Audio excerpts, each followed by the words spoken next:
What's going on, people? Welcome back to Curtis Shaw TV, back with another live stream. And you know what? Yesterday, I was just ranting for the whole hour and 20 minutes or whatever. So I thought it's only appropriate we get a guest on the show today so they can come on and rant for an hour and 20 minutes. Dan Potts in the building. What are you saying, bro? Very well, mate. Do you know what? I tried not to let Arsenal ruin my birthday weekend. Do you know what? Yeah. They don't care about me, so why should I care about them, man? So I enjoyed it with family and friends, mate. Had a great time. And back to reality, the big 3-7 now, closer to 40. Come on. So yeah, man, I'm happy to be here and great to talk with you. There's a lot to talk about, and there's a lot about how I'm feeling at the moment, man. So I'm looking forward to getting in this one with you, mate. Do you know what? Do you know what? After Arsenal drop points in games, I always say that to the community. I say, don't let this team ruin your weekend, because ultimately they don't care about us. We're just customers to them. Do you know what I mean? What do they do to please the fan base? Are they signing the best players? What do they do for us? So they even brought Dennis Bergkamp to the Armory and charged people £25 to meet him. Do you know what I mean? So that's listen, we care and it's difficult sometimes, but you have to switch off and just go about your life sometimes. You do 100%, and if you didn't, then it would make yourself ill. Because I used to be a lot more than I am now, Curtis, in terms of not a better fan than I am now or anything like that. I still go to all the games. I used to care so much more than I do now because I'm tired of it, and I'm sick and tired of the ownership, the board, and the manager doing the same shit every year, and us having to talk about it. I mean, it's easy for us as content creators. You can just literally go back to the stuff me and you have been talking about for the last 5 years and repeat it. Do you know what I mean? So that's where we're at, bro. I'm kind of sick and tired of talking about the same stuff that I'm seeing wrong with the team, with the way that we're run and the ownership. And unfortunately, all of them have got to hold massive, massive L's at the moment for the stuff that's happening, man. You know what? Let's get into it. We're gonna have to break it down into sections, really, because so much has happened since we was on your show last week. Obviously, we'll start with Edu. I spoke about all of this in a lot of detail yesterday, and it's very difficult to work out the angle as to why this has happened. Whether Edu's walked away because it's a sinking ship, is it just quite simply somebody's tripled his wages? And if you was in a regular 9-to-5 job and someone triples your wages, you'd probably leave, to be honest. So it might not be as complicated as we think it is. Or have they kind of pushed him out because they're saying, even though he's left, they're saying a lot of the responsibilities were taken away from him in the summer and given to Tim Lewis and Richard Garlick and Arteta. There was a video in The Athletic where Ornstein was saying nobody seems to be challenging Arteta and he seems to be running the whole club like a mini Wenger. What is your angle with Edu leaving, and do you see it as a negative or a positive thing for the club? And overall, how do you think he did in that sporting director role? I thought he was very, very average in the sporting director role. There's nothing, in my opinion, he's done that's given me any wow factor whatsoever. I mean, let's just keep it real. The players he brought in were very, very easy to bring in. There was nobody spectacular. Declan Rice wanted to come. Martin Odegaard wasn't wanted at Real Madrid and was already on loan with us. Thomas Partey was a release clause. He's never looked at any of the... I don't think I've ever looked at any of the transfers and gone, wow, Edu, thank you. I'm so glad we've got you. He was better as a player. He's been a failure at Arsenal because he hasn't won anything. Let's be real. There's nothing that he's done that's allowed us to be successful or win anything. So he leaves having been a failure at the club. Because unless you're doing that, you ain't done anything, have you? You've not been successful. So you've failed. I look at the potential of what people are talking about. I don't remember hearing this outcry for David Dein, a legend of the club who's actually won stuff for us when he left. It was like, goodbye. Now it's like, oh, Edu's leaving. What's happening? Oh, my God. Having said that, I'm looking at 65% of a poll I put out on my channel the other day. I think I had around about 1.3k watching. All of them voting that this is a good thing for Arsenal that he's leaving because they're not really that happy with him. So I think actually there's quite a lot that are saying that he hasn't been as amazing as what some are saying. Personally, there's a lot of stuff at the club that I just think we have got so pink and fluffy with as a fan base, and we've just become so acceptance of mediocrity and so happy with the littlest of things that anyone does at the club. And by signing players, let's be real, that really should have been wanting to absolutely do everything they can to get to a club like Arsenal. Ben White was at Brighton. Ramsdale was at Sheffield United. Some of these players he signed, it's not like wow factor. How's he pulled him out of Real Madrid? How's he got him playing from Barcelona, coming and balling out at Arsenal? Let's be real. You just got to say it how it is sometimes. Edu was gone, and I ain't crying, bruv. And I understand why he's gone, because he can triple his wages in this kind of CEO consortium with Nottingham Forest and Olympiacos. And Yeah. Marinakis, who, by the way, is a strange, dodgy geezer, he's going to look Yeah. at him and say, I can triple your wages and give you a progression route. And Edu didn't have a progression route because he's looking at Garlic, he's looking at Tim Lewis, he's looking at the Cronkies, he's looking at Arteta. They're all settled, no one's moving. The coaching staff around him are happy where they are. And there's no position of a CEO at Arsenal. After Vinay Venkatesan went, I think he honestly believed that he was going to be that next step. But Yeah. everybody chose Yeah. Richard Garlick over him and other people around him. Tim Lewis is running things at Arsenal more than you can believe. And I think that he just thought, Yeah. yeah, there's an opportunity elsewhere for me to go and take it. Now, it does look stupid now because he's like, I'm Arsenal through and through. I'm here for the process. We're here till the end. We'll get it across the line. And he's like, oh, more money. Lovely. So how much? I'm off. Do you know what I mean? It's just a bit embarrassing as far as he's concerned. But I never trusted him anyway. Whenever he Yeah. was saying, he's loyal. Roy Keane said it. If you want loyalty, go buy a dog. Like, real Yeah. talk. Because you don't expect these people to be so loyal to your club just because they said they are. The minute you get offered more money, they'll go. And I believe that everybody at part of Arsenal are about that as well. You think these people around this club are here because they love the club and grew up in Islington and absolutely love to watch Arsenal win trophies. Josh Kroenke didn't have a clue what colour he played in when he was born. He had no idea. Look at Edu playing for Arsenal, fantastic. But he's gone and now run through money. Mikel Arteta, let's be real, he's not got no upbringing at Arsenal other than he played at Arsenal. And let's be real, you don't look at his Arsenal career and go legend, do you? You look at Nowhere Mikel's near. Arsenal career, and it's nothing different to that of. Let me pick a player, Yaya Sanogo. He won as much as Yaya Sanogo at Arsenal, Yeah. right? He's a better Yeah. player than him. But so let's just be real about this loyalty thing. Our fans, I'm being surprised by how the reaction of some fans is like, I can't believe this. Is devastating to hear? Is it? Are you devastated that Edu has left Arsenal? Because I'd be devastated if Saliba left Arsenal or Saka left Arsenal.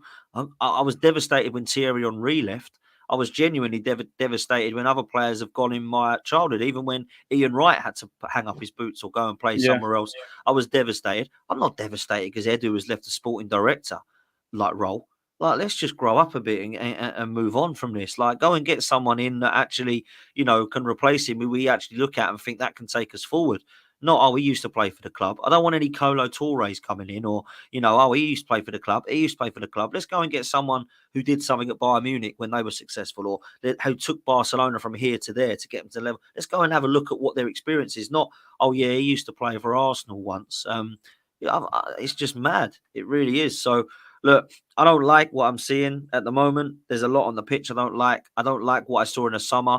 I think that's now coming to fruition. And I don't really like some of the sort of Edu chat, if I'm honest. I just find it a bit bizarre and over the top. But that's where I'm at, man. Just real talk. Yeah, man. Listen, everything you said there makes a lot of sense, and I appreciate to ask you about 3 questions there. I'm just to offer up a bit of a different perspective on what's happened with it. Somebody said in the chat yesterday, am I happy that Edu's gone? And I was like, to be honest, I'm not bothered that he's gone because I don't think the guy's particularly good in that role anyway. But my issue with Arsenal is always what's the plan moving forward? Because if they promote someone from within who's just a yes man who's already at the club, and Ornstein's already saying that, Arteta's on this crazy power trip and is this mini Wenger and the Kroenkes don't question him and Edu had no power over him, then I'm almost like this situation could get even more out of hand, where Arteta is like Wenger in those latter years where, they're saying he's going to have a say in the new sporting director and he's, and I'm thinking, this is a guy that has never managed in his career and you're basically handing him the keys to the club. Do you know what I mean? And then I see this story today. I don't know how true this is, but they reckon that Edu recommended Paqueta and Bruno Guimaraes to Arsenal, and they were both rejected by the club. Now, I'm not going to sit here and cap for Edu. I'm not at all, because I've met the guy and I heard the way this guy was preaching about the process. You got offered triple your wages and ducked out, so it don't mean that much to you, does it, ultimately? But has he left because he could be in a situation behind closed doors where he's saying, you lot are all blaming me for this, but all I can do is present the players to the manager. If he says no, he's going to buy who he wants. I'm just saying, do you think, I'm with you, if Edu goes and you bring in a top quality sporting director, the guy that's just left Man City, or the woman who was at Chelsea who was ruthless, or, Michael Edwards, who'd obviously just gone back to Liverpool, I've got no problem with that. I'm all for that. Get rid of him and improve. But if you bring in some yes man who's no better than Edu, we could actually end up in a worse situation. Do you know what's mad, bro? We stick to the facts right now of what we do know, and we look to what could come out in the future. And this genuinely could get worse and come out in the future. But what we know right now is it's Edu's decision to leave Arsenal. But no one's talking about why that decision was. Everyone's just assuming it's the money. Now, I'm sure that's definitely got a lot to do with it, right? But I can genuinely tell you, hand on heart, that if I'm already earning good money, which Edu is, and I truly believe in something, then I would be more than... It's going to take quite a lot of money to twist my arm. Not more than what he was offered at Forest, by the way, and Olympiacos. Yeah. So a lot of it might be a progression route. A lot of it might be, I see this as a great opportunity for me. I can't turn that down. Some of that could be true. But actually, you look behind the scenes at the moment and you think it's just weird timing. And it's weird that people are questioning where Arsenal are going because of this summer transfer window. And all of a sudden, I'm out of there. So has he fallen out with the Cronkies? Is there a relationship breakdown with behind the scenes roles that are now being changed and reshuffled and he doesn't fit a part of that? Or like you said, is he going, fingers are going to point at me here and I've done all I can. So I'm getting out because I ain't taken the blame for that. Now, if it is that and it's the latter, he better hope that things go drastically wrong at the club, because if things start to improve without him, it might look like he was the problem, right? But you're right. We need to bring someone in with experience now. There is nothing at this club with experience from top to bottom. There is nothing at this club that says, I've done it and I have won. There is absolutely nothing at the club. And the only people that have won stuff that are at the club are either being shifted out or haven't been good enough. Gabriel Jesus, Zinchenko, Tierney. Jorginho, There's only really Kai Havertz, mate. There's won anything in this first 11. So we need some experience now, top to bottom. Now, if he just says, oh, Edu's gone. All right, Per, what are you up to, Mertesacker? Do you fancy stepping into that? Right? If I see that happen, I'm done. I'm absolutely... no. Don't bring that guy. Like that. Honestly. But I can see something like that happening, Curtis, because they're saying now that apparently, I mean, so I've just seen Simon Jordan saying it's the wrong thing to do. But they're saying, there's a few people saying that he's going to be heavily involved, Arteta, with the appointment of the sporting director. So is he going to go and give it to Santi Cazorla or something then? Like, what is actually going to happen here? Like, do you know what I mean? Like, I've got nothing wrong with Santi coming back to Arsenal on the coaching role, by the way. I think it'd be a great thing. But I'm not having someone that's never had a sporting director role before in at the club. And let's be real, Edu, what did he bring to Arsenal that you think, thank you so much, Edu? Like, if it weren't for you, mate, wouldn't even have this player. Martinelli's the only one that he actually had a massive, massive influence on. Because Declan Rice wanted Arsenal, and Mikel, apparently, and Edu together said, come to us. Odegaard, we all know the story there. Nobody wanted him because he was on loan at Real Madrid. Ben White and Ramsdale's and Tommy Asu's, they were easy to get. Jesus and Zinchenko wanted out, and Arteta said, let's get them. Thomas Partey was a release clause. Some of the bad decisions and signings that he made, by the way, people forget about Marquinhos. People forget about Fabio Vieira, that was Edu, Lokonga, Tavares, about 5 goalkeepers that were laughable that he brought in. You know, Pepe was actually Edu under Raul Sanlehi. You forget Willian. Edu had a massive say in both Willian and David Luiz. So as much as he's made great signings, we've made some shockers under Edu, mate. So I'm not sad about this this news at all, if I'm honest with you. I'm not saying that it's good riddance and thank God, but I'm also not sad about it. Just emotionless about it, if I'm honest with you, bro. I think for me, if I was being totally honest, I'd give him a bit of credit for Deckers. even though he wanted to come to us, he obviously had to convince him. And I'd probably Gabriel Magalhaes, I think, is a good, for 30 odd million. The rest of them, I'm not particularly hyped about any of them. Like you said, he's signing players from Brighton, Sheffield United, Cedric from Southampton release. Pablo Mari, we'd never heard of him. Partey had a release clause. He wanted to come to the Prem. Jesus, Zinchenko have been failures, really. Kivior's not good enough. Do you know what I mean? Calafiori doesn't look amazing defensively. We'll give him a chance. Marino doesn't look good at the moment. You gave Aubameyang away for nothing and celebrated it. Barca sold him 6 months later. You gave away Ozil, Socrates, Kolasinac. I'm not saying these guys were good, but you telling me you couldn't get 5 million. Kolasinac won the Europa League last year. So for me, that guy deserves very little credit for what he's done. And where's the... Everyone said, listen, we need top four. We need Champions League. Yeah, Timber, I'll give him some credit for that. We need Champions League. You get Champions League, you'll get world-class players. I don't think we've signed one world-class player. Saliba may have become a world-class player, but he wasn't when we signed him. We have not signed one world-class player since getting back in the Champions League. So I'm not ready to... I've seen people having meltdowns. Oh, this guy got us challenging. We're Arsenal. He hasn't taken over Brighton and got... If he'd... Aston Villa are in the Champions League. Go and celebrate them. That's a real crazy achievement. Relegation battle to Champions League in 2 seasons. This guy gave Eddie number 14 and 100k. Eddie's played 10 league games at Palace, no goals. You gave him 100 grand and Henry's number. So for me, I'm nowhere near disappointed that this guy's left. I'm just concerned that I don't trust this team this club to replace him. And don't even get me started on Havertz, 65 million and 275 grand for 5 years. Just absolutely insane. So, yeah, for me, you made a great point. No experience. We've got an ownership that have never won in this sport. We've got a sporting director who'd never done the job at club level and been successful. And we've got a manager that had never managed a day in his life as a football manager. How is that system supposed to be successful when Man City have got the best manager on the planet?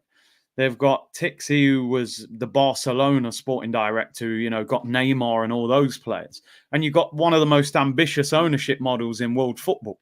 So it doesn't add up. They need to put someone in there that's a certified winner, that's ruthless. But is Arteta going to want somebody who's going to question him in that position if he's got power in choosing the next person in that role?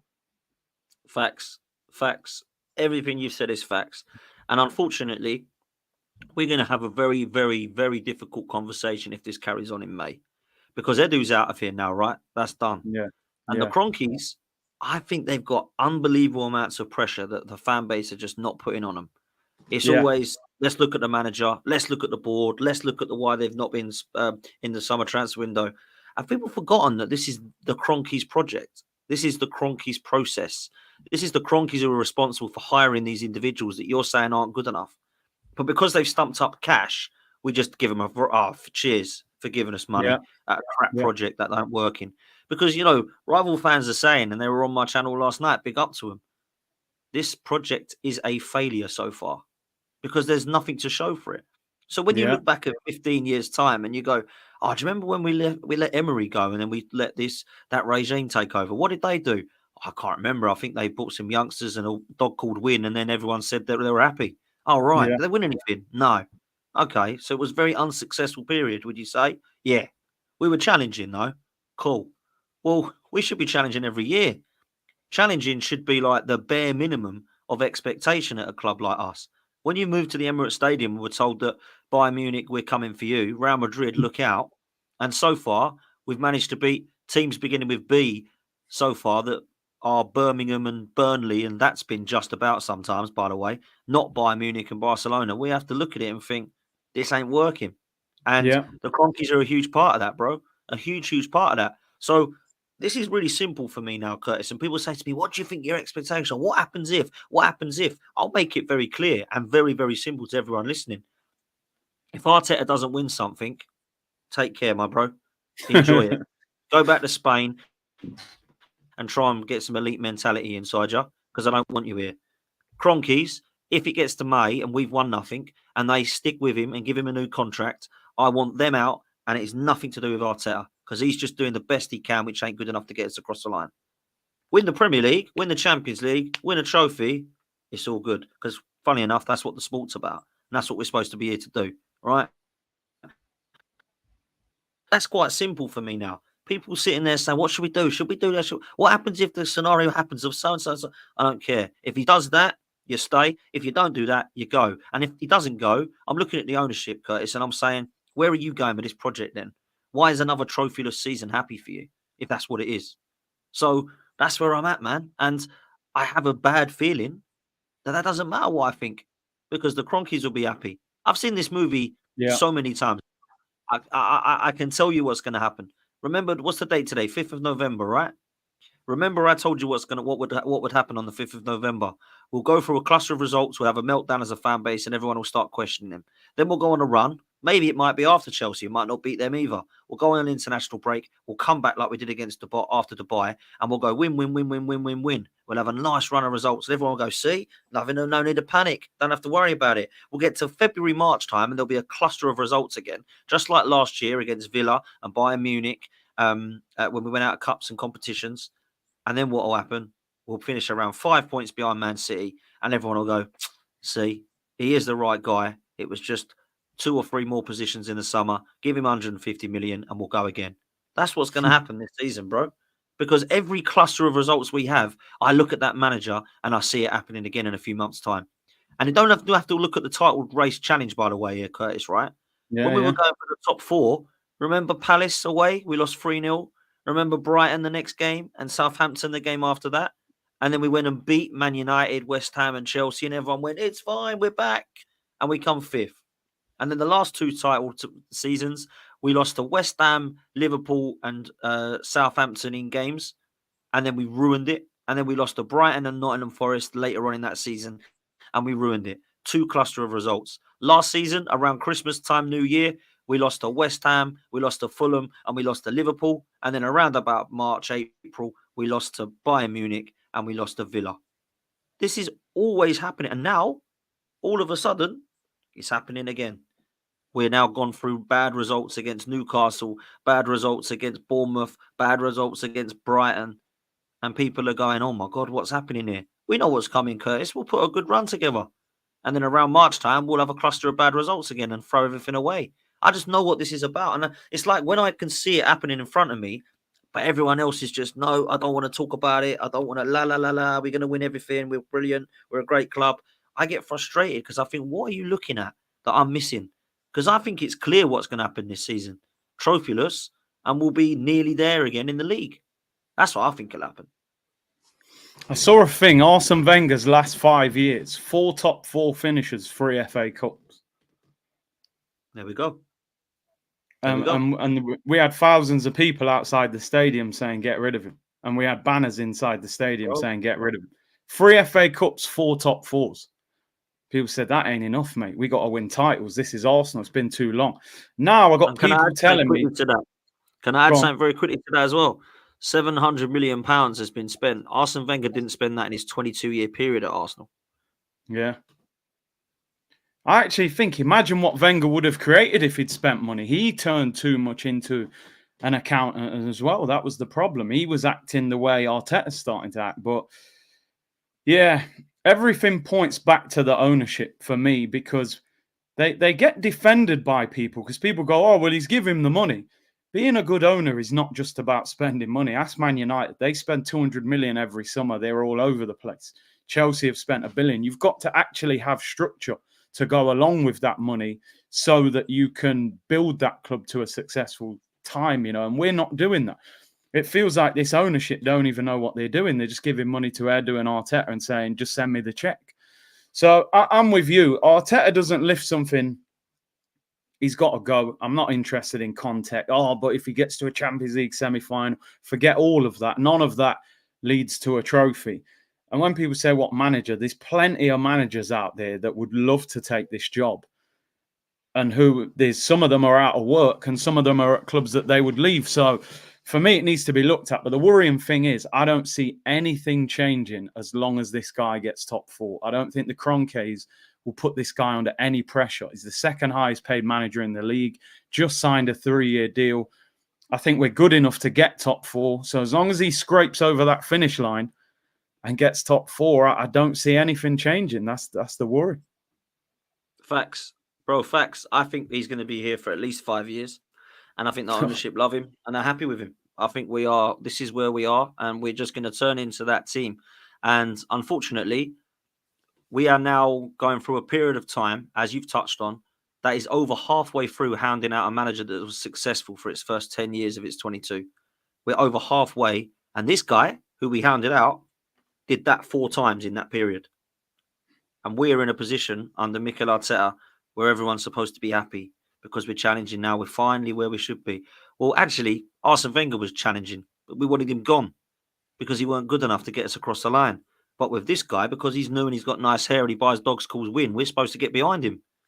Nah, I ain't happy, man. I ain't happy with that. And the thing is, bro, like people say all the time, like, oh, who do you replace him with? Well, not being funny, Napoli, right, won the league, then finished 10th, sacked their manager. They brought in Conte, they're 7 points clear at the top. You've got Barcelona, won the league with Xavi, a club legend, by the way, not Arteta level, a real legend. He doesn't win the league last season. They get rid of him. They bring in Hansi Flick. They're top of the league. They just spanked Real Madrid. And you've got Liverpool, by the way, who after, finishing in a Europa League spot and then last season not quite being good enough, their legend Klopp leaves. They bring in Arne Slot, who most people had never heard of. And they're above us. They're top of the league. They're 7 points clear. He spent 12 million on Chiesa.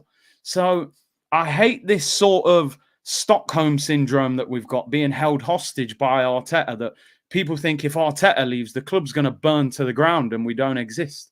You got Zidane, a 3-time Champions League winner. You got Mancini, who's won the Premier League, Serie A, won the Euros. They're both out of work, by the way. So this whole thing that we can't get a new manager or the club's going to just collapse, it's wild. I just don't get it. It is an embarrassment, mate. And sometimes, if you believe that much, you really, really, really don't want to allow that dream to dissipate. But we all believed in Santa Claus once, right? And when we realized it weren't going to be real, it didn't ruin our Christmas. It just changed it. So let's stop believing that this is actually going to happen, because if it don't, you might be disappointed. Trust me, if Arteta leaves Arsenal, the club don't fold. The club just goes in a new direction. And I feel personally, and I don't know if you agree with this, that the ownership are so focused on doing everything for Mikel that they're turning it into Arteta FC and not Arsenal FC. And I think they've put so much thought and hard work on this manager working that they haven't thought about what happens if he don't work. And you're right. Simone Inzaghi, Antonio Conte, Hansi Flick, Diego Simeone, Carlo Ancelotti are all names I've mentioned. But if you mention them, you're told they're washed. Well, one of them's washed and is top of La Liga. The other one who's washed is top of Serie A. The other one who's washed has just won the Champions League. The other one who's washed has beaten, in my opinion, the 2 best players ever in Messi and Ronaldo to a La Liga title in Diego Simeone, albeit has probably been there too long now, but would probably need a new challenge. And the other one has just won everything there is to win with Serie A with Inter Milan. But they're all washed, but Mikel Arteta is better for Arsenal. I don't get it. How is that factual? It's absolutely crazy. It is crazy. Let me get into some of these super chats, then we'll change the direction. David said, C and D, Edu never left us one player short. Oh, he did. Well, maybe more than one, to be honest. But yeah, Sid said, get Ralph Rangnick as sporting director. He was actually a good sporting director, but that managerial spell at United kind of tarnished him. Sharimfik said, why am I calling Arteta Taliban and Edu legends? Stockholm syndrome, my friend. That's why they've been caught up. Doctor said, given a novice like Tapas Pulis the keys to the club is like giving a chimp a machine gun. Massively elevated his ego like he's actually something, yeah? Yeah. Ethan, Edu went to sleep in 5th place, woke up in 3rd. Mo said, last time Arsenal won the league, I was 9. I'm 29 now. I went my whole teens and 20s without my club winning the league. Slowly falling out of love. it is difficult. You have to sort of distance yourself from them a little bit, because they pull you down. Mohammed said Arsenal and Arteta are the best PR pushers, nothing else. Snake Eye said, please, to all the fans, wake up. This is the Arsenal, not some small club. Demand success, and the Kroenkes will have no choice but to deliver. Like and sub, big up to you, bro. Former MVP, would Wenger win a Prem with this team? I don't think this team is quite good enough. I don't think anyone wins a title with Havertz and players out. But if you give him that 700 million, I think he wins the Prem because he played good football. Troy said, hit the Kroenkes by the pocket, protesting and no sales. They will sack Arteta instantly. And Red Dust said they've been programmed to swallow all the PR produced by the club. They need to remember hope and belief are two very different things. And I agree with that. And I said this yesterday. I have never been convinced by this manager, but I want him to win, as you want him to win, as every Arsenal fan wants him to win. We don't care about being right. We want the club to win.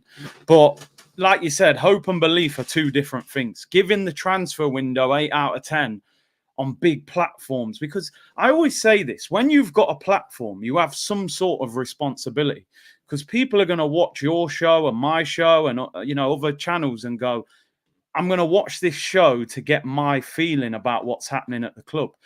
And if all these big platforms are going, brilliant window, Calafiore, I've seen him this time. And let's be real, people haven't really watched Calafiore outside of the Euros. Not many people have watched Mourinho that much.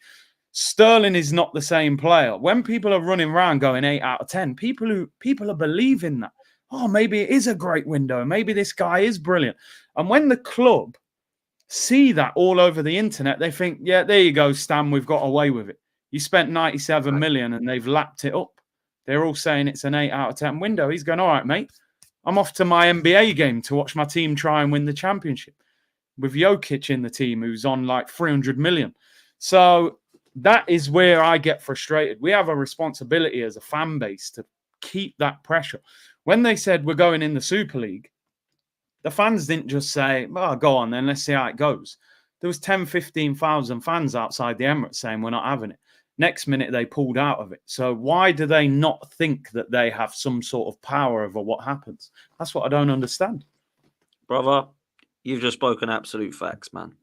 There is so many fans that are still accepting mediocrity. It is incredible.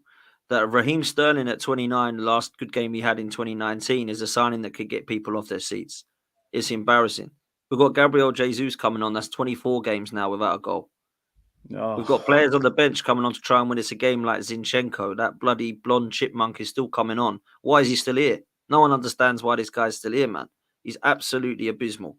And we're trying to win leagues like this, and it ain't enough. And I stood with Robbie outside the Emirates, so we were arguing about it on the second game, home game of the season. I think it was Brighton. And I said to him, I don't think we've done enough. And he was like, what do you mean? We can cover every position. I said, yep, correct. Arsenal can cover 2 or 3 positions on every single one of that pitch. But is it adequate cover? That was my question to him. Is it adequate cover? Well, we're going to have to find out. Yeah, we are. Because Sterling ain't good enough. Jesus ain't good enough. They're 2 of our first 2 subs that are coming on at the moment, by the way. Yeah. We're relying on a 17-year-old in Ethan, who I think deserves more minutes. That shouldn't be happening when you're going for a title race, but it is. This is where we're at, right? Then we've got the situation in midfield, which at the moment, for some reason, everyone's ignoring. That has been by far the worst department on the pitch for a long time. And we're still talking about who we're going to be buying in the summer. We're still talking about who's going to be our number 6 and who's going to be our number 8. We're 700 million deep, and we don't know who our number 6 and number 8 is yet. We still don't have a replacement for Aubameyang yet. We still haven't really understood what happened since Tierney's been out at left back. Who's going to replace him and be better than him? So I'm still waiting for one of these left backs to be better than Tierney at the moment. They either can't stay injury free, or they just ain't good enough. Yeah. So £700 million deep, 8 out of 10 window apparently, and we're in this mess. We go against Newcastle. I'm looking at the subs coming on, and I'm thinking, dear me, is that what we are? 5 years in, £700 million spent. And we're bringing on players like that, who look terrible, by the way. Now, Kai Havertz, let me not shout at Kai Havertz, because do you know what? I actually think he's a good squad player to have. But he shouldn't be our number 9, winning us games every week. He should be a part of our squad. And he's not, because we still need a striker. So how you can still not have replaced Aubameyang 4 years later, 3 years later? How you can still not have 3 or 4 positions in the side sorted? How we can be lining up at the moment with our best number 6 playing right back, our number 6 playing number 8, our winger playing number 10, our midfielder that we bought for 65 million, he wasn't good in the 8, it wasn't very good in the 10, as now our number 9, playing Martinelli, who he's probably regressed as a manager. I don't know what's happened to that guy. Our best Yeah. right back playing left back. Our centre back for 50 million from Brighton now playing at right back. It's a bit of a mess, Curtis. 700 million pounds in. So I'm sorry, bro. It sounds negative today, but I have to say it how it is. I can't lie and go, oh, it's all right. We'll be fine. We'll come second. Everyone will be happy, because it's just not good. This is not a good process or project. It ain't. So I'm sorry, man. People will say, get him off. He's negative. I hate listening to Danny. He was always moaning. Of course I'm moaning. I ain't happy. We I'm should not be happy. moaning, bro. Look at what's going on. I mean, Ruben here, look, and this, Ruben said, all the players you're slating ran City, the best team in the world, pretty close. Well, actually, mate, that's factually incorrect, because Real Madrid won the Champions League, so they're the best team in the world. Running them pretty close 2 years in a row doesn't give you any trophies, mate. No one's going to remember that team. Who cares who came second the year Leicester won the league? We all talk about Leicester. So running them pretty close is not something to be celebrating. And do you know what's crazy? We'll probably buy another left back. Do you know what I mean? We'll probably end up buying another one. And like you said, we've got Declan Rice, 105 million, Thomas Partey, 45 million, and Marino, 35 million. And I genuinely think we need at least one centre mid in the summer, because Jorginho's got to go. Partey, do you give him a new contract? So we probably need another midfielder in the summer. And we need a striker. We might need a left winger, because Martinelli's fell off and Trossard is not playing well. We're still going to need cover for Saka, because Sterling should not be getting signed. And then you might even need a left back, because Calafiori doesn't look great defensively there. I think he's a centre back. And Timber, obviously, you don't know what his injury is going to be like. So it is crazy. I'm going to move on from the Edu thing. Let's change the topic a little bit. It ain't going to get much happier, because I'm just briefly going to go over the Newcastle game with you. I don't want to talk about it for too long, but of course we have to talk about it. I mean, that for me was the lowest point of this season, because there was nowhere to hide. There was no hiding place. There was no red card. There was no VAR decision. There was no dodgy ref. It was simply have a look in the mirror and realize what you are as a football club. We went to a 12th place Newcastle, who haven't won a game in 5 in the league, drew with Everton, who are terrible, you know what I mean, and various other sides. And for me, we got beat up on the pitch. We got absolutely bullied. Joel Linton ran all over us. Bruno Guimaraes, for me, was probably the best player on the pitch, a player we should have signed. Isak, a proper striker. That's what happens in the box, getting on the end of crosses. Somebody we should have signed. Gordon ripped us apart. It was an embarrassment. One shot on target. What was your feeling on that game? I'm assuming you didn't go to that game, right? You go to the home games most of the time, don't you? But you're lucky you didn't go to that game, to be honest. Yeah. I mean, look, Curtis, I went there last year on my birthday weekend, funny enough, and they let me down and lost 1-0. This weekend, I weren't doing that, because I knew it was going to happen. And we lost 1-0 again, replica of last season, other than the goal wasn't a VAR decision this time. That was one of the worst performances I've seen under Mikel Arteta. That reminded me of the Mikel Arteta performances I've seen in his first year at the club. It was rolling back the years that much. It was that bad. We were that static. We were that negative. We were that bad in terms of our lack of creativity. I've not seen players collectively play so bad individually and as a collect in every department of the pitch. I've got to be brutally honest. I don't know what Marino is.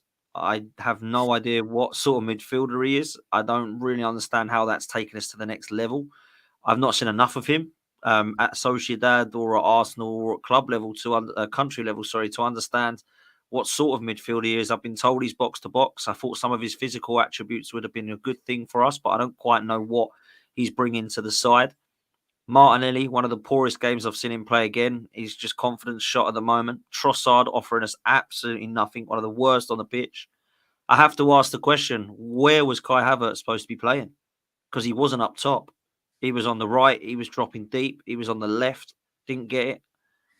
And I have to say, I honestly believe that Arteta looked at this Arsenal side when he first walked in and said, I need to make them more physical. And now he's gone way over the top of that. Yeah. Because he's taken physical players, which has had an effect on our creativity and our flair players. Because when you're in the tunnel and you've got players towering over you, it's great. Ben White, Gabriel, Saliba, Kivior, Havertz, Rice, now Marino. That's great, right? But actually, where are the technically gifted players? Because when Saka isn't playing and Odegaard isn't there, I don't see many others on the pitch that are giving much of a flair. Martinelli's trying but ain't getting there. Trossard isn't that type. He's got technical ability and quick feet, but he hasn't really been in the games of late, and he's been in every single position other than right back. So I must say, I think there's definitely some physical presence and improvements, but I need to start to see some technical ability and creativity. There's no vision, there's no creativity, there's no flair, there's been no tenacity, there's been no passion or desire or drive to go forward with the ball. And I'm looking at Arteta's performances, and people didn't like Jamie Carragher's comments the other day. He's like a Mourinho. He's right, though. We aren't playing like a Pep. So I understand that Mikel Arteta definitely has new ways of playing, and perhaps it's a backhanded compliment that he can play us in a bit of different ways, right? But right now, that game summed up how bad we've been in front of goal. Our front four were embarrassingly bad. To have one cross from Saka in the 93rd minute for Rice to miss a header from, and that's it. One shot on target, 6 shots, embarrassment. And the one shot on target was, by the way, was Marino kicking the ball against 5 players on the line. This is a poor excuse of where we're trying to go to win this title. And you can look at injuries, you can look at red cards, refereeing decisions. I give 45 minutes against PSG aside, it's been poor the whole season. Against Wolves, we won 2-0 pretty comfortably, right? But Raya pulled out 2 world-class saves to keep us in that game, if you remember. Brighton, we couldn't beat. Bournemouth, we lost to. Newcastle, we've lost to. City, we couldn't beat. Liverpool, we couldn't beat. And then when we have won games, it hasn't been amazingly convincing, but we've got across the line against Villa and Spurs away from home, which were tough. We didn't play well in those games. We got across the line with a Gabriel header, and we obviously, luckily, Ollie Watkins weren't on fire. Otherwise, we'd have been 2-0 down in 15 minutes. So we haven't played well, bruv. I'm sorry, we haven't. It needs to improve. He needs to go back to the 22-23 season where we were absolutely flying out the blocks and we were playing the best football in the league by far. I need to see that now. No more sitting there and chilling out. No more Gareth Southgate ball. No more shit yourself when you go 1-0 up. None of this crap. It needs to change now. I'm expecting a response against Inter Milan and I'm expecting a win against Chelsea. Do I think we're going to get that? No. But that's what I expect from this club and I expect from Mikel Arteta. So that's where I'm at with it, bro. Real talk. It was an absolute shambles of a performance against Newcastle, man. Never want to see that again. Do you know what? I think to compare him to Mourinho from Carragher, I actually think is wrong because Mourinho was lifting silverware, mate. Compare him to defensive managers who weren't winning things. I don't mind him playing like that if he win the title. Mourinho was winning Champions Leagues and Premier Leagues. He won the treble at Inter Milan. Compare him to David Moyes, mate. You know what I mean? Who he played for. I just wanted to quickly ask you about 2 players, just briefly, just out of that game. The performance was obviously shocking. Gabriel Martinelli, 2 seasons ago, got 15 league goals and 5 assists. Made the Brazilian squad. Klopp's calling him a generational talent. We're thinking we got a superstar on our hands. He looked like he had everything going for him. He could go past any fullback. He could finish. He was aggressive. 18 months later, it looks like this guy can't play football. He's just running in straight lines. He might as well be in the Olympics, 100 meters. Like, is he genuinely now just a bad footballer? Or do we have to point blame to Arteta that your system, your coaching, because we heard, he did great with Sterling and Sané. Why are we not seeing progression from a player like that? You know, was that a blip of a season and he hit a hot streak? What do you think the issue is with Martinelli? Because a lot of fans are saying, get rid of him. So some of it is him because performance-wise have been so bad that you have to look at him. Yeah. However, the season you're mentioning when he scored 15 goals was that 22-23 season I'm talking about, trying to get us back to playing because that suited him. He was Yeah, flourishing. He was released down that left through brilliant left ball passes from Granit Xhaka, and it's not been replaced. The reason it's not been replaced isn't just because Granit Xhaka's gone, by the way, because some people believe yeah, that yeah, he was better with Granit Xhaka, and Granit Xhaka was definitely good for him, right? But I'll say this: in the last 2 years, we haven't been fluid, we haven't been attack minded. We've been very much let's not concede before we go and get a goal, and that's definitely 100% not helped him. The other thing that hasn't helped him is everything around him at the moment is chopping and changing. Whether it's a different number 9, a different number 8, a different left back, and a different defensive midfielder. So he's looking alongside the players thinking, right, I need you guys. Oh, they've changed again. Okay, cool. Now we're playing with this lot. Cool, right. Now what I need is, oh, it's different people again around me. So Declan Rice is no longer in the 6 because he's been asked to play in the 8 alongside him. Cool. So he's now my 8. Yeah, no, now it's Fabio Vieira. Oh, now it's Smith Rowe. Oh, now we're dropping Kai Havertz back there again. All right. How can I form any telepathy with these players then? Now my number 8 is now my number 9 again, and he's playing alongside me again, number 9, Havertz. Now I've got a left back in Zinchenko. Brilliant. Cool. Now it's Timber. Now it's Tomiyasu. Now it's Kivior. So I do think that as much as that sounds like excuses, I don't think it's gone any way, shape, or form to help him moving forward. But he's got to look at his performances as well now because his decision making's been poor. I don't think he's yeah. been on players like he should. I don't think he's been shooting. And I suppose the best way to sum it up, Curtis, in short, I don't think he's improved since the age of 18. And I think Saka massively has. And I look at both of them coming through, and it has to be said when they both come through. Remember, Martinelli come through before Saka. I remember he was playing him up front. He scored 10 goals that season or 12 goals that season up front as a 9. And I thought this guy's going to be unbelievable. This Saka looks good as well, but Martinelli, oh my God. And then it got to a stage where Saka just burst onto the scene and he started to improve. And they went from Martinelli here, Saka coming up behind him, and Saka's just kept doing that, and Martinelli stayed there. And now we're talking about this gap. And that's not good, man. Because Martinelli was a player that everyone was looking forward to seeing develop. And he ain't got any better since the age of 18, 19. And I don't know if that's a manager thing, personal, both, system, maybe it's a culmination. But Yeah. right now, he's one of our worst and weakest players. And I hate saying that because he's one of my favourites. I think you're right. I think it's both. I think Martinelli's got to take responsibility. You're on the training ground every day, and I just see a lack of intelligence in his game, which he has to take responsibility for that. I don't think Arteta's system helps him because I used to say that Arteta's kryptonite was strikers. There's been no successful strikers at this club under this manager. But when you actually look across the whole front three, Willian failed, Pepe failed, Trossard's starting to fail, Martinelli's starting to fail, Havertz is not pulling up trees, and then Aubameyang regressed under him, Lacazette did, Jesus did.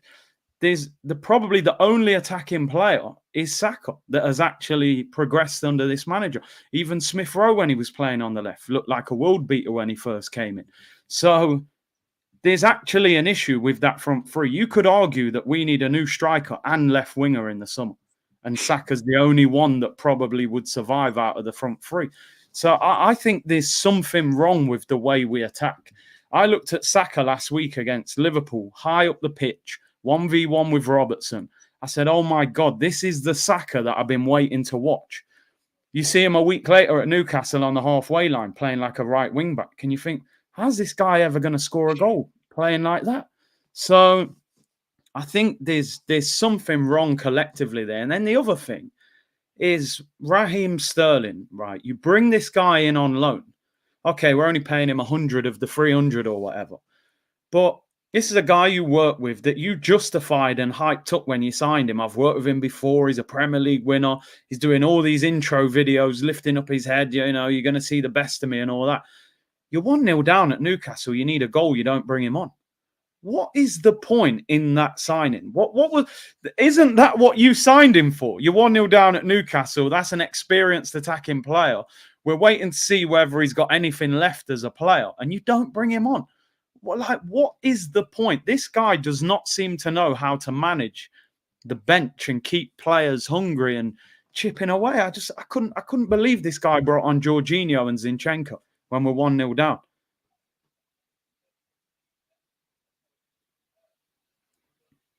Bro, This is what I'm saying. The subs were nothing short of a disgrace at the weekend. And you talk about attack, right?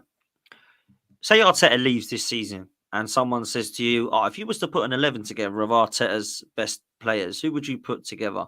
Up front would be an absolute monstrosity because the guy's never bought a striker at Arsenal yet, right? Because he's bought Havertz, who was a midfielder, and he come out in the press conference and said, we've bought an attacking midfielder in Kai Havertz. We bought Jesus is number 9 when Man City won the league without playing him as a 9 because he weren't good enough. We bought Trossard, who was a winger, who sometimes plays in the false 9 or number 10 now, but he's not a striker. Yeah. And Raheem Sterling. The other player we bought, attack-minded, was Willian. So we're in a position, bro, where we have not bought a centre-forward 5 years in, £700 million deep. And we're still looking for that striker. Now, you said something even more interesting, and I'll come to Sterling in a minute. We might need a striker and a winger in the summer, was what you told me, right? But everybody's telling me that as well as that, on top of that, we need an attacking 10 as well because he doesn't trust Ethan Nwaneri, which I'll come on to in a minute. People are saying we need to sort out the 6 and the 8 in midfield and work out who he is. So that's at least another midfielder. Saliba's definitely not got cover, by the way, because when he is out, we don't quite know what to do with it. We've shifted everyone here, there, and everywhere.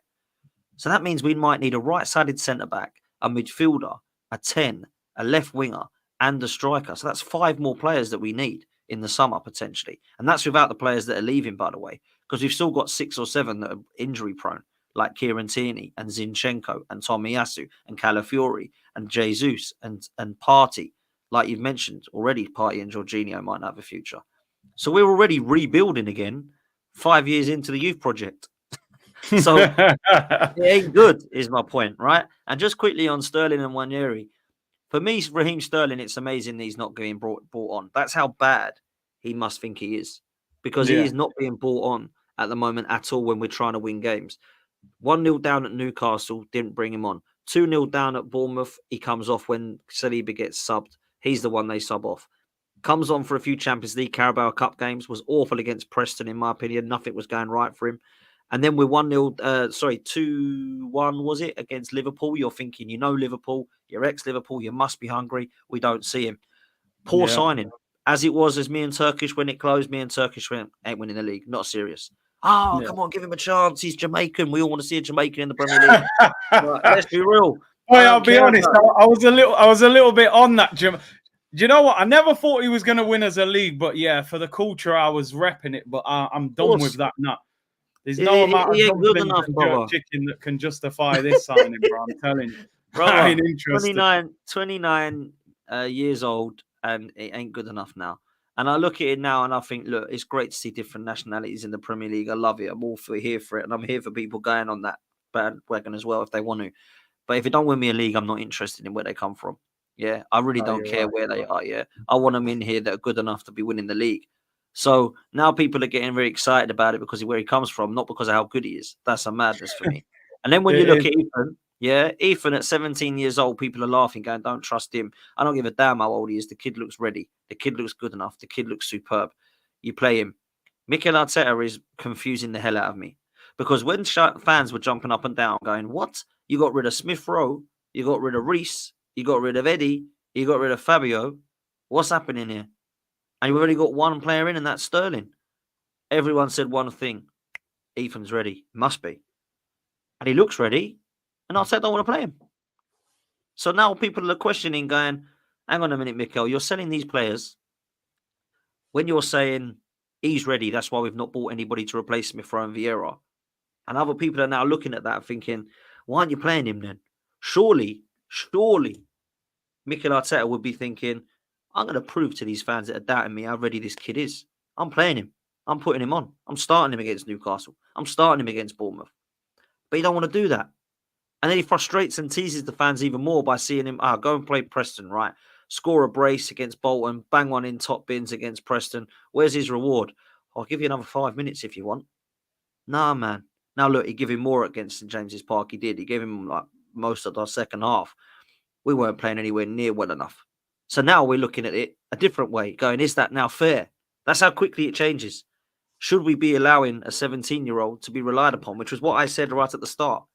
Yeah. I said, is it fair to go, Ethan? I know you've not played any football yet. We think you're ready. you're going to go for a title with us. And if it's like, look, I'll try, but I don't think I am ready, then again, they ain't done their job in the summer. If you do not trust Ethan Nwaneri, you've not done your job in the summer. And I thought that window was a shambles, bruv. I've not been impressed with Marino. I've not been impressed with Calafiori. I haven't seen Neto, and he's replaced and downgraded on Ramsdale. And now we've got Raheem the Dream Sterling waiting to try and come on against Newcastle. Sick of it, man. People said that was an 8 out of window. Do you know what, right? First of all, just quickly with Sterling, I just think that was a panic buy to appease the fan base. That I reckon that ended up on their lap, or an email turned up on deadline day saying Chelsea don't want him. You can pay cheap wages. They took him. I think, do you know what? When we was on tour in the summer, we were speaking to people from Arsenal, and I'm very pushy with these people, right? I'm always trying to find out what's going off. And they went, oh, Smith Rowe's going. And I went, well, Smith Rowe to me is a good player, but I understand you're letting him go. But where's the replacement? What if Odegaard's out? And do you know what they kept saying? They kept saying, we got Ethan. Ethan's getting promoted. He's going to be a first-team player this year. He's not playing under 23s. He's going to be training with the first team. And I went, okay, I can get my head around that because he looks very good on the ball. Odegaard gets injured. They say he's out for 6 to 8 weeks. And we've got games like Southampton, Leicester, Shakhtar Donetsk. I'm thinking they're the perfect games to start him. You're at home, weak opposition. The fans will get behind him. You don't start him in any of those games. You're definitely not going to play him at Inter Milan or Chelsea. And then Odegaard's back in training now. So he's missed his opportunity. All you're going to see is the odd substitute appearance from it. So the guy who plays in front of him has been out for 6 weeks and you haven't given him one start in the league. So all that chat of we're going to promote the youngster and it's Project Youth and Hale End and this is the new superstar on the block. You bottled it. You were scared to play him because he's 17. You would have played him if he was 23 or 24, but because he's 17, you're scared to do it. So what is this project? What is Hale End? You're playing Trossard in the 10 who doesn't play. So it makes no sense. And this is what I'm saying about the PR. Oh, yeah, we're going to promote the youngster. You didn't play him. And yet our youngsters are walking out the door at 16, 17. Charlie Patino, Chido Obi, all these guys, Dewberry, saying there's no pathway to the first team. You can't get in the Arsenal first team as a young player. They won't promote anyone. He didn't promote Saka or Smith Rowe. They were already in the team from Emery. So it's so confusing that he hasn't given this guy an opportunity. Amari Hutchinson as well. £20 million Ipswich paid for him from Chelsea. So we give him to Chelsea for free. That's how bad we are. And yet people are crying about Edu. They're crying about Edu. He gave away Amari and they sold him for 20 million. Just come on, man. Right, and we said to Southampton, I'll just give us 18 million for Ramsdale. Chelsea sold some 21-year-old youngster to Burnley for 28 million. He ain't played yet. Just in shambles, mate. Absolute shambles. But people are like crying about Edu leaving. Nah, get in the bin, man. Bro, look, what you said is Liam Delap cost 21 million. Rory Delap hardly played. I don't think he'd played in the Prem. He was on loan in the Championship. £21 million. Yeah, facts. And look, I'm not going to go down the Edu thing again. This is why I'm not upset that he's gone, right? But what you've said there in relation to, some of the youngsters that we've got that have left and decided to go. Look, some of them might not have been good enough. Charlie Patino probably wasn't, right? I don't know about Chido Obi Martin. He scored a hat-trick inside 20 minutes on his debut for the under-18s at Man United. So it sounds like he's done quite well to start with. But what I will say is there's definitely... I would say there's definitely not much of a difference at the moment between bringing Eddie and Nelson on and Sterling and Jesus on. And I thought there was going to be. I thought there was going to be. I really did. I thought, that's a huge upgrade. That Raheem Sterling, he's been there and done it. That's better than bringing on Reece. At the moment, I would say I've been more impressed when I saw Reece come on. Then you've got Eddie and Ketia and Jesus debate. Well, let's be real. Jesus is better, but not by much because both of them are doing a competition at the moment. See how many games they can go without scoring a goal. And they're both doing very well at it, right? Yeah, they are. They're doing really well at it. And passing with flying colours, that competition. But look, we are in a mess. And I said that we needed to get a better transfer window. And unfortunately, mate, we're in a position at the moment where it's now coming to fruition. Kai Havertz is the only guy that we have up top, and that is not good enough. We need a striker in January. It needs to be Victor Gyökeres. It needs to be. If it isn't Victor Gyökeres, it needs to be Marmoush from Frankfurt. One of those two have got to come in the January transfer window, in my opinion. And then we go into the summer knowing what we need, which is what we've spoken about before. So it's so obvious what we need, Curtis. How is it not obvious to them when it's obvious to us? When it's this glaringly obvious. Maybe Arteta don't want a striker, mate. Maybe it is that genuinely. Maybe it is that. But I don't know why he wouldn't. People are saying Isak, that's going to be a summer signing, if anything. For me, if Arteta does not want a centre forward, I genuinely don't know how we can help, because how anyone cannot see we don't need a centre forward is mental to me. And people bring up last stats saying last season we scored more goals than anyone. Great. And it still weren't enough. So go get a striker. We might actually get sent across the line. That's the way I see it. Yeah. And again, on tour, they were pushing that. I don't know if you saw, Declan Rice did an interview a couple months ago, didn't he? Saying, yeah, we've got Kai up front. And I was like, what? Don't do that. Don't start saying that. But let me read out these super chats and we'll move on. We're coming to the end shortly. Red Dust said they've been programmed. Oh, no, I read that one. Doctor said Arteta and Edu complained about players on big wages contributing nothing, then went ahead to buy subpar players on big wages that contribute nothing. Yep. That is all facts, mate, because this is what I say all the time. It's all right saying you want Jesus out. Who's signing an injury-prone striker that can't hit the back of the net that's on £250,000 a week? That is not a exciting prospect, is it? Sidorf said Curtis do City v Sporting watch along Gyökeres. Possible. He'd probably end up at Man City, to be honest. LJ said get me Gyökeres and Isak, sell Jesus, get Gibbs White and Kudus, but I've said it. He doesn't win a Champions League or the league. I want him gone, said LJ. Football Fan TV, are you worried the new director will start a new project? I don't think he'll have a lot of power, mate. Arteta will tell him what to do. Vegas Gunnar, since the Kroenkes gained full control, they gave Edu and Arteta a lot of money to upgrade the squad. Others could have done the same with that. Backing, or more, maybe. Jack said, Osama bin Teta, war crimes need to stop. Arteta out. And Harvey said, just wanted to say, big up to you both. Always good to see you, Dan. Do you think this lack of attack is ingrained in Arteta or just a phase he will work out? Can he or will he bounce back from the lack of fluidity? What do you think on that, Dan? Look, he can. Big up to Harvey as well. He can, but he's got to stop being stubborn, man. Because this fluid, compact, negative style has got to go. I've never seen so much lack of fluidity. I've never seen so much sort of reluctance to want to attack. We know what he can do. He has done it before.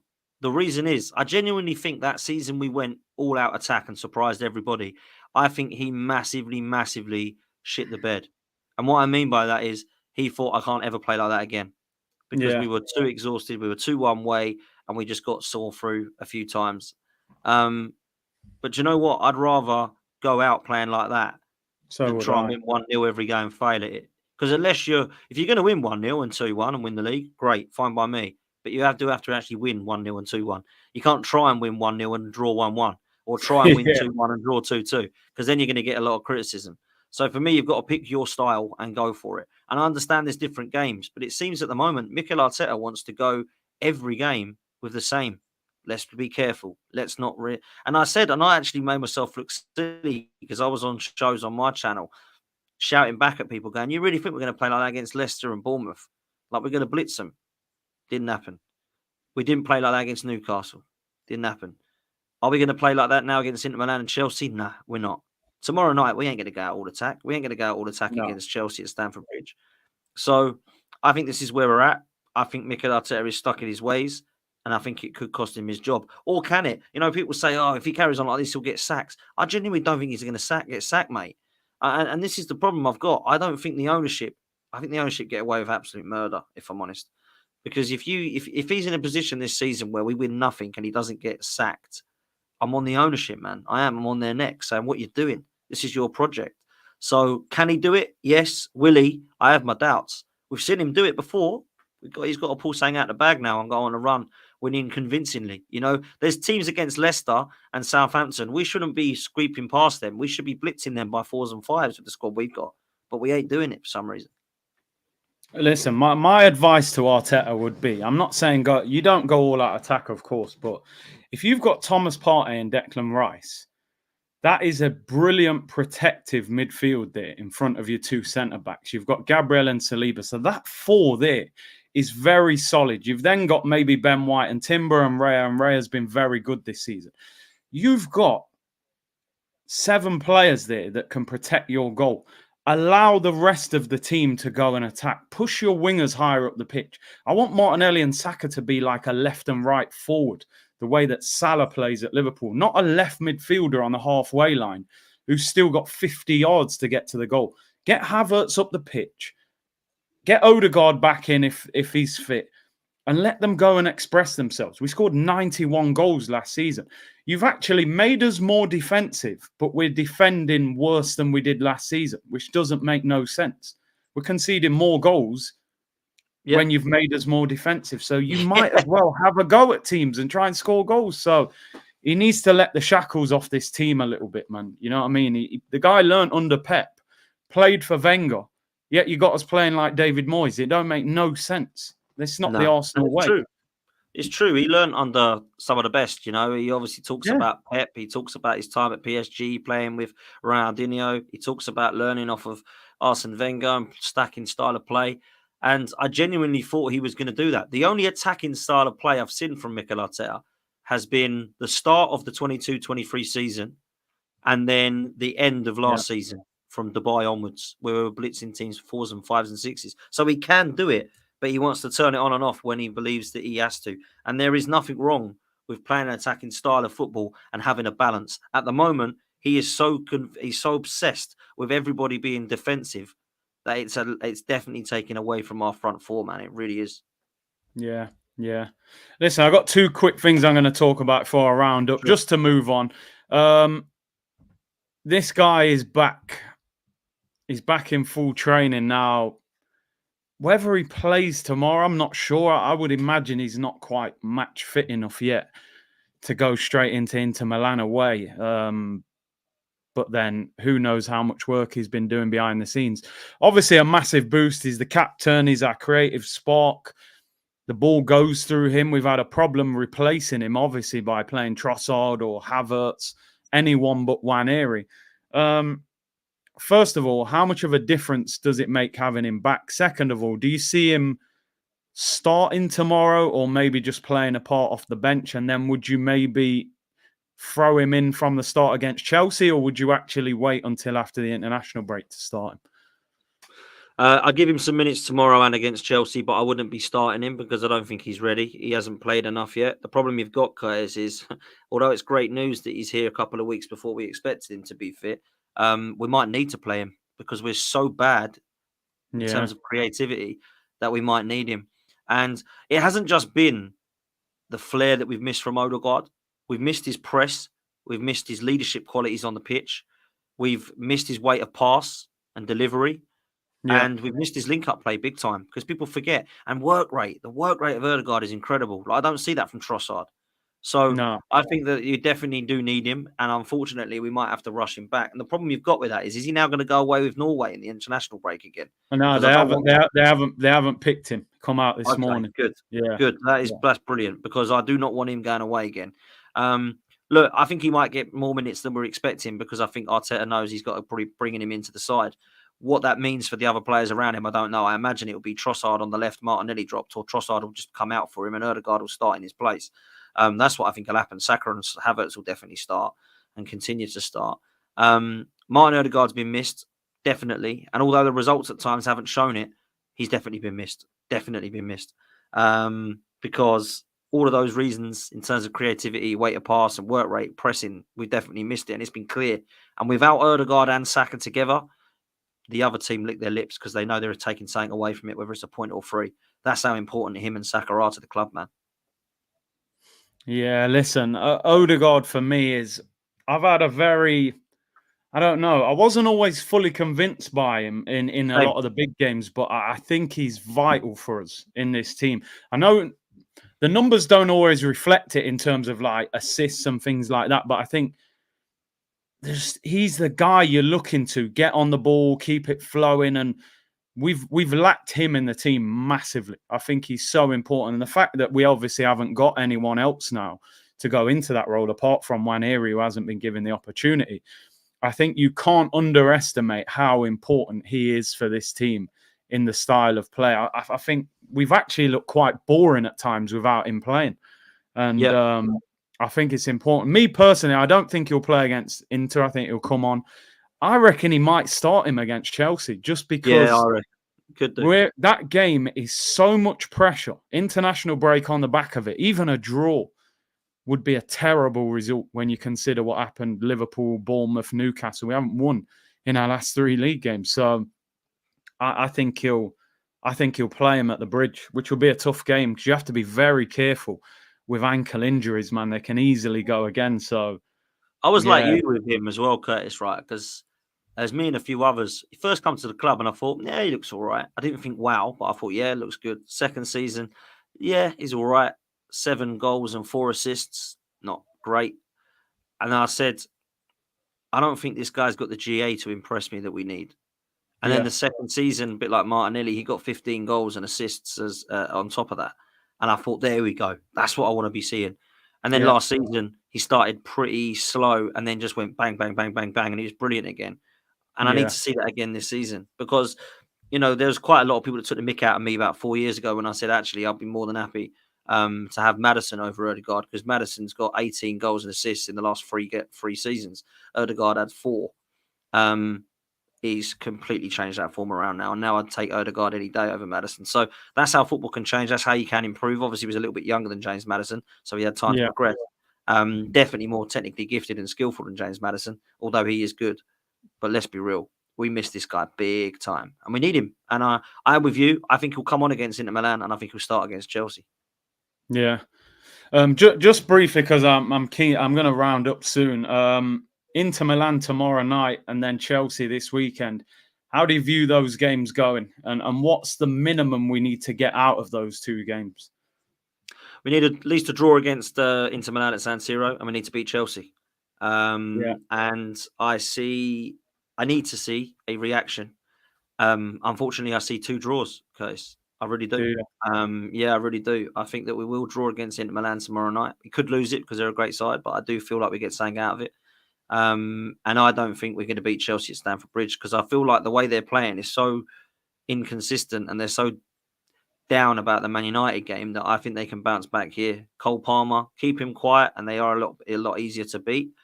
But he is a good player, and I feel like they can get something out of us. So I'm going to go for 1-1 in both games. That's what I think. I hope I'm wrong. I hope we win both. But I feel like it will be a 1-1 draw in both, brother. And I think that will be title over if we draw there. If we don't win at Chelsea, people will say don't ever wave the white flag this early, but I kind of will be realistically just saying it's done. Yeah.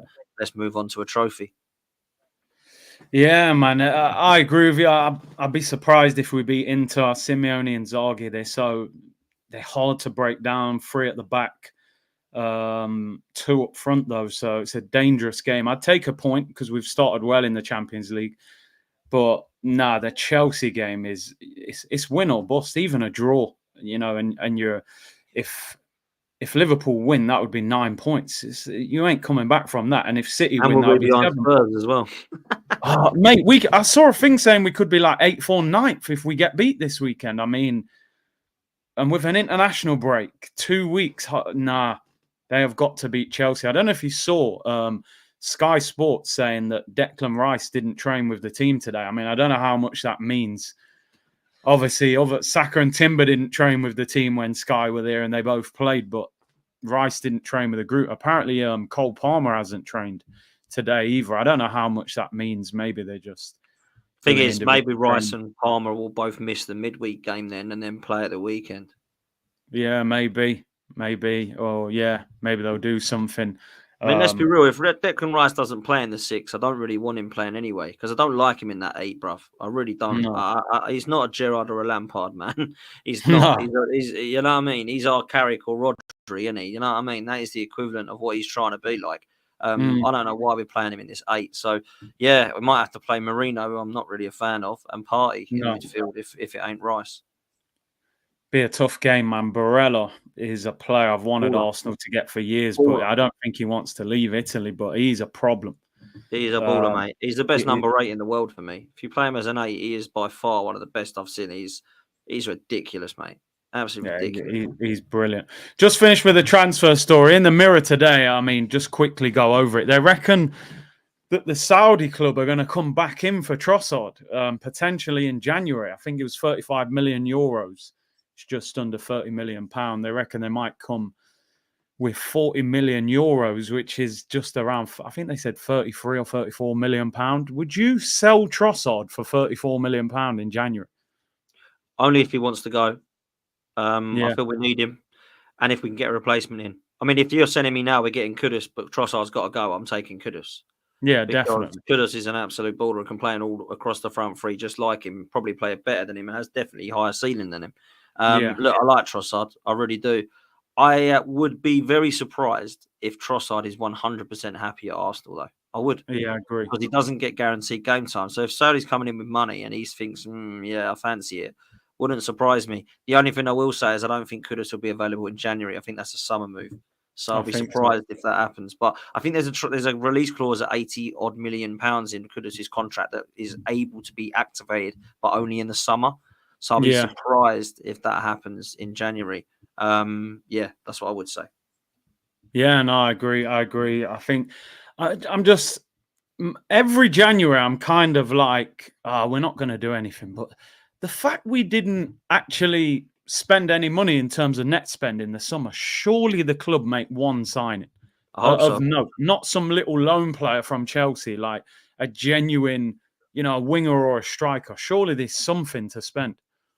Well, look, if we're going to be going for Kudus in January, let's say that's the true rumor, right? He's going to be Yeah, over 80 million because there's an 80 million release clause in the summer, right? So they're not yeah, going to accept anything less than that. yeah. So if you've got 80 odd million, go and buy Gyökeres for that All because day long. that's what you need. You need a striker. I like Kudus a lot. I think Kudus is a brilliant player. But Gyökeres, I mean, I don't know if you've seen, he scored 16 goals in 10 games now this season.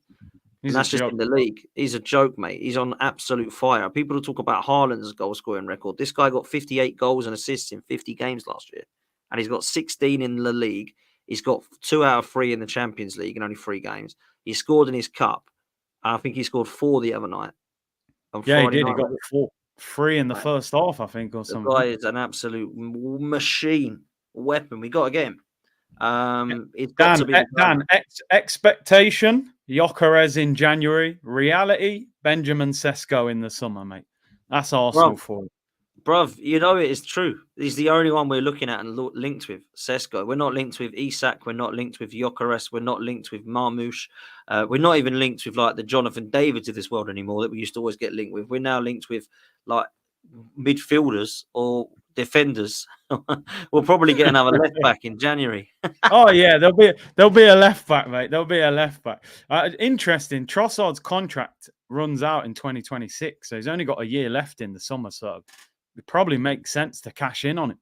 Brother, Maybe in the it summer. is if he doesn't want to sign, he's going to have to go in it. Do you know what I'm Well, saying? would And you, well, Trossard's not. would you even want to extend him? Is my point. Is he really doing anything? I'd probably get rid of him in the summer. Yeah, I mean, look, we might have to if he doesn't want to actually sign a contract. I mean, for me, you've got to look at the situation of getting big up Turkish man. You've got to look There you at go. the opportunity of getting a player down to 2 years. They've either got to sign or they've got to be sold. I don't care who it is.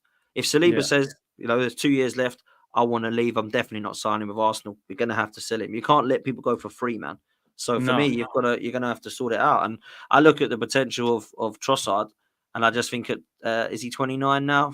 Whatever he is, I don't think 30 next month. Yeah. 30 next month. So for me, look, he might sign a 1-year extension, but if he doesn't want to do that, then he might have to look to get rid, man. And he's a player that, as I said, definitely doesn't look 100% settled or happy because he wants to play. We can't guarantee him first team football all the time because of Martinelli and other opportunities, man. So that's where we're at.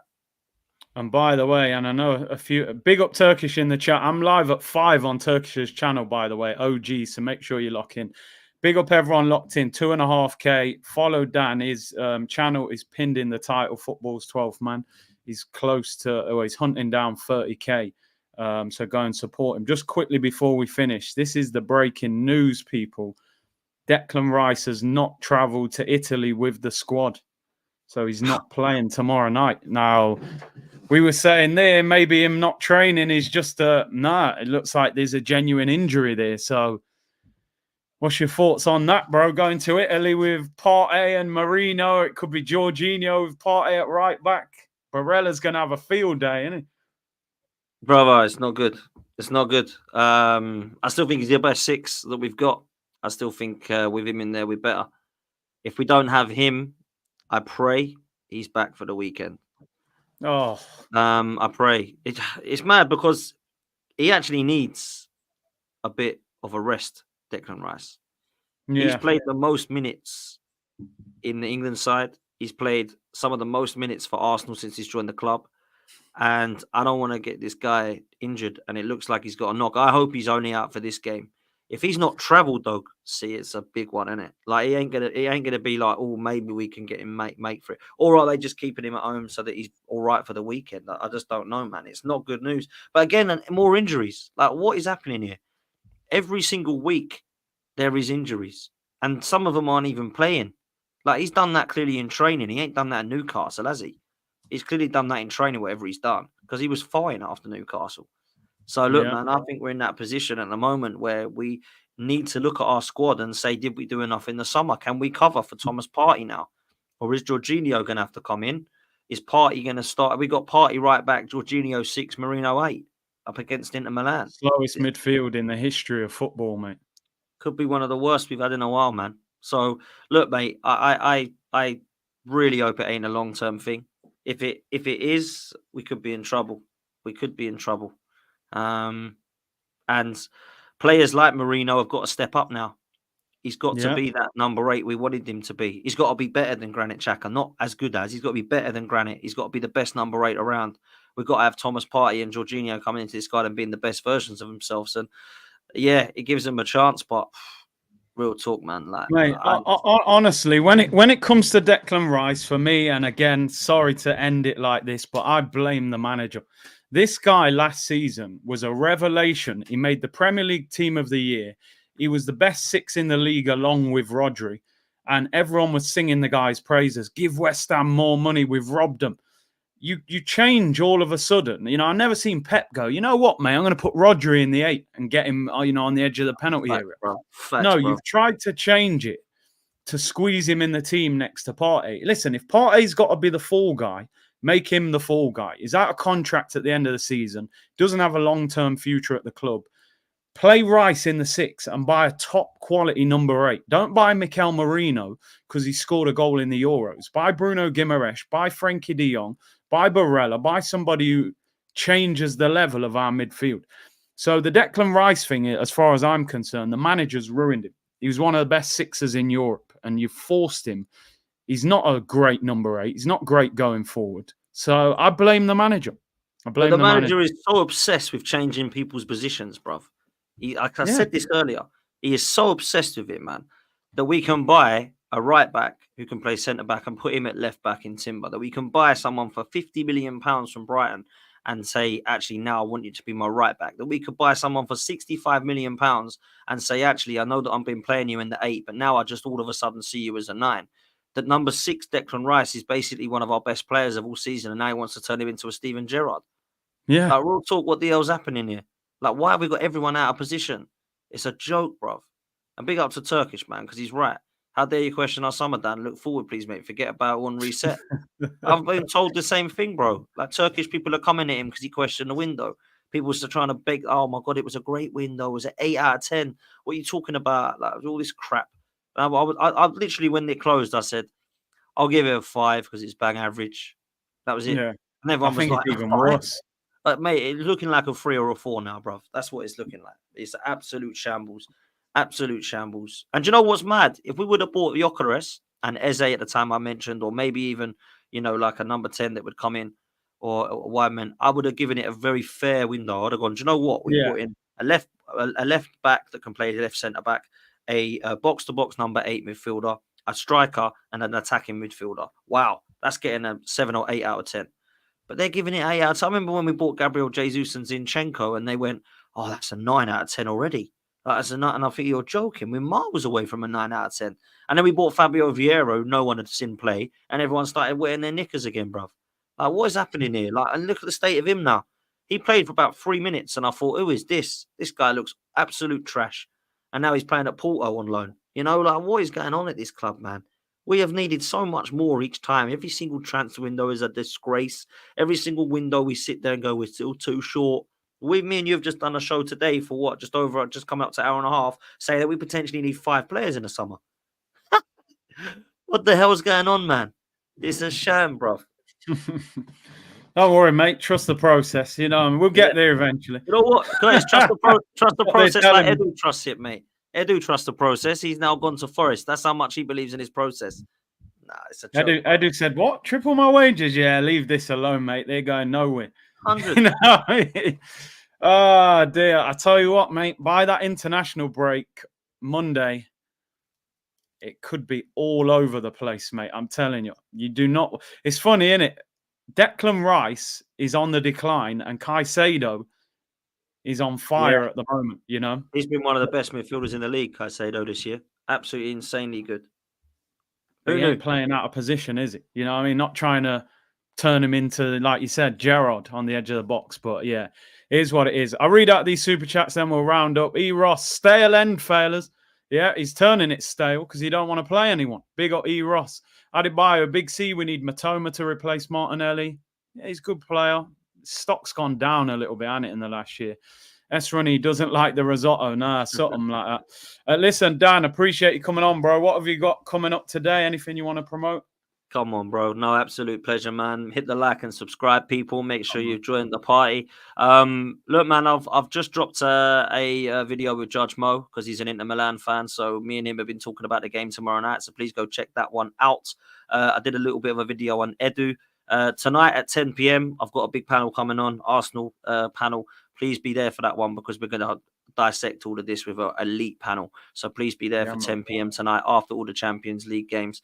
And make sure you go join Curtis and Turkish at 5 on Turkish channel, man. So big up to you, bro, for having me.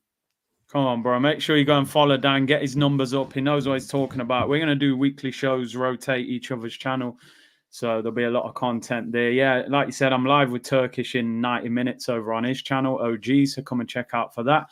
I'll tune into your show at 10 o'clock. So big up to you. Thank you for coming on. Big up to everyone locked in. 2.5K. Let's get up to 1,000 likes. Hit the like button. Subscribe to both channels. And yeah, I'll be back at 5 and I'll be back on here at 2 p.m. tomorrow, people. Bless.